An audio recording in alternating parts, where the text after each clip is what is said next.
Hello guys, আসসালামু আলাইকুম। কেমন আছেন সবাই? এই দেখুন, এগুলা ভাত আমার কবিতর খাইতে দিব।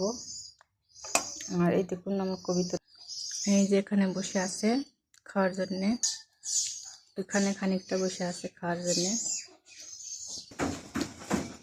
এই দেখুন আমার কবিতর গুলো, আমি যদি একটু শীষ দিই মুখ দিয়ে, তাহলে সবাই খাওয়ার জন্য চলে আসবে।